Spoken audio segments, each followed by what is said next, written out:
You're listening to the Ask Ava podcast, where we give real answers to real questions from teens and young adults about relationships, consent, dating violence, and more.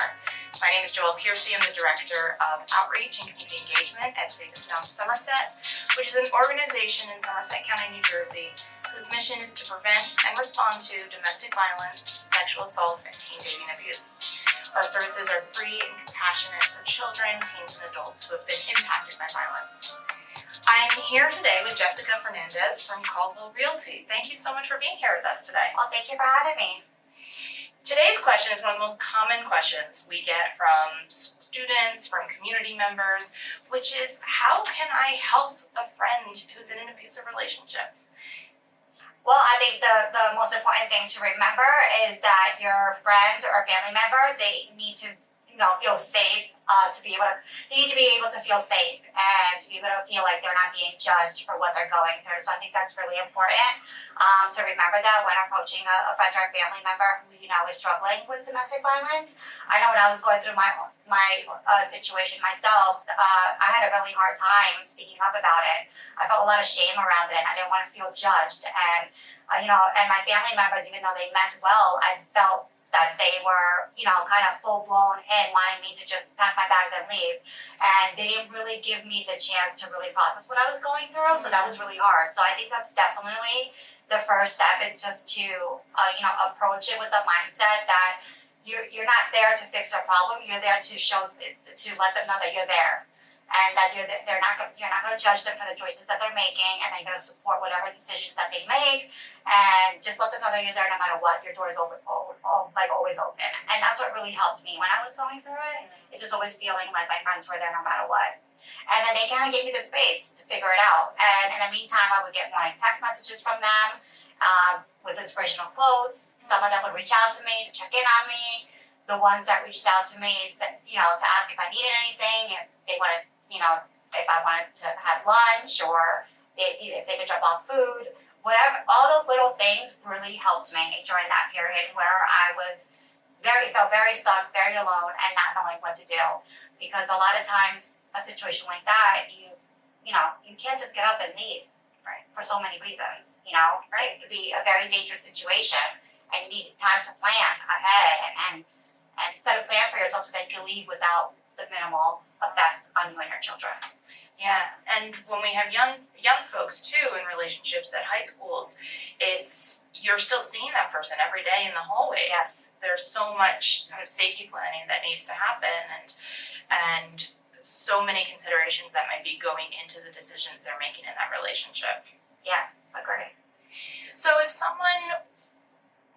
you were about to talk to someone, what would be some things that you would look for that would let you know that this is a safe person to talk to about something like this?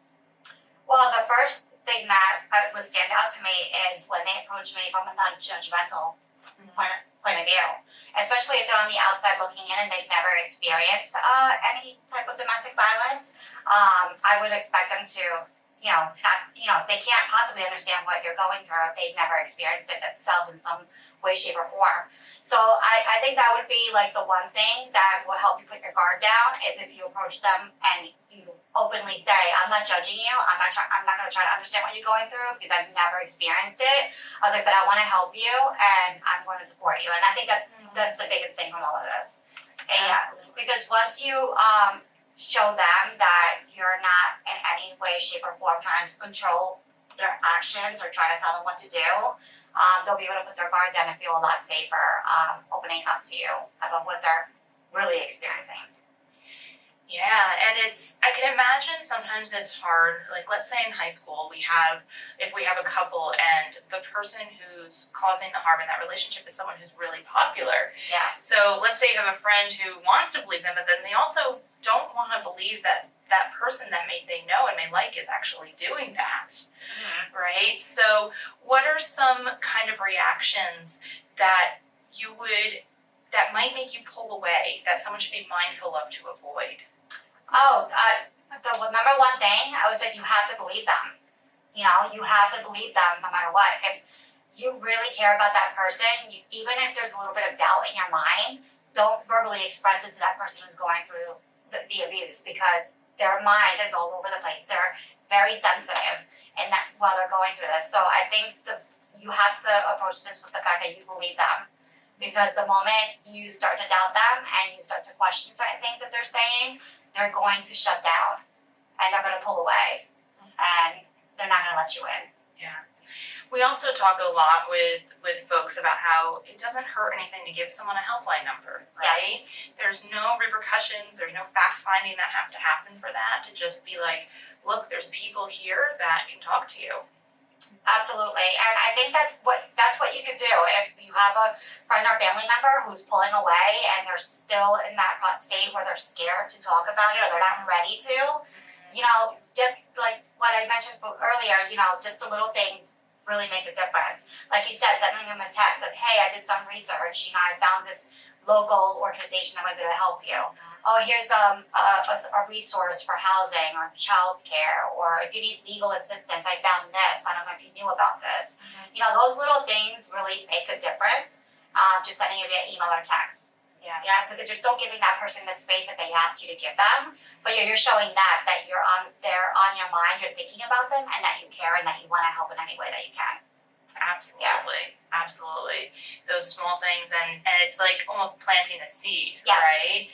Is you never quite know when someone's going to be able and ready to act on something, but planting that seed of hope and of care. Yeah, absolutely.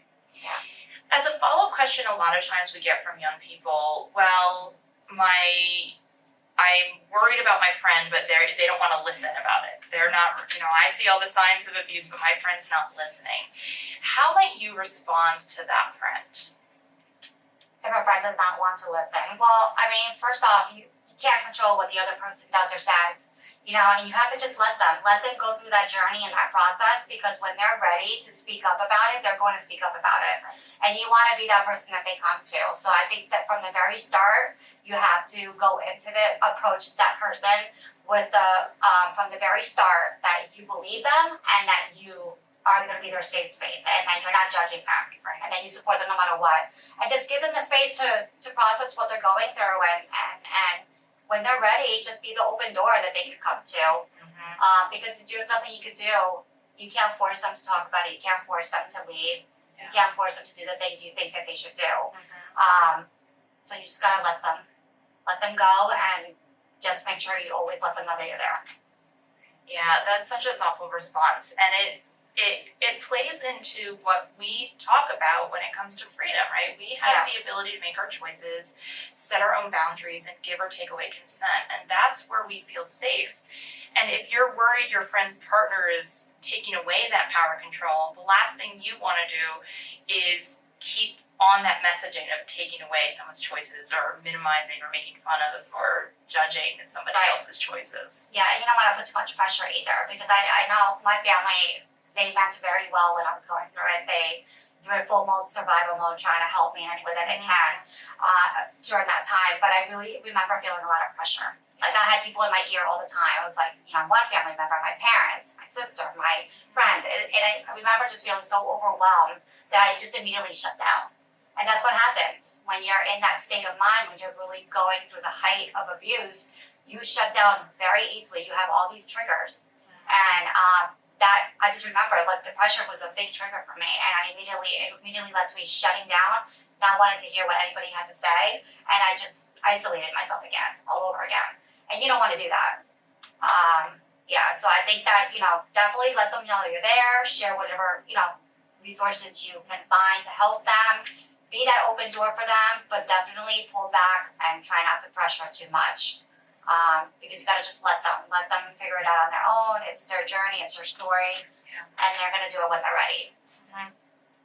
Yeah. Absolutely. And the other piece that we do sometimes hear is that sometimes the friends are scared too, because sometimes the harm doer will start to target some of the friends. So we do let folks know that that friend is also able to call us for support and information and safety planning, right? It's abuse has a ripple effect, and it can impact lots of people, not just the people in the relationship. Absolutely, yeah, it can affect everybody around you Yeah. that's really close to you. So yeah, definitely being able to use the resources available to you, like Safe and Sound. It's a free hotline. You call 24/7, right? Yeah. And if you need help with how to deal with a situation where a family member or a close friend is going through domestic abuse, this is the perfect place to come to and speak to someone, and they'll be able to help you put a plan together, give you advice, and share tools with you on how to speak to the person That's right. that you're fearful for, you're trying to help, and they'll they are trained here to help you with the tools and things that you need to be able to approach your friend or family member the right way. Yeah. Well, thank you so much. These have been some great tips, and I could imagine that it'll be really helpful for someone who cares about someone that they're worried about in an unhealthy relationship. So thank you so much for being here, Jessica. Well, thank you for having me. I'm so happy to be here. Yeah. To speak with an expert, you can call or text Safe and Sound Somerset's 24/7 helpline at 866-685-1122. You can learn more at our website at www.safe-sound.org. Thank you so much for being here at Ask Ava. Talk to you next time. Bye. Bye-bye.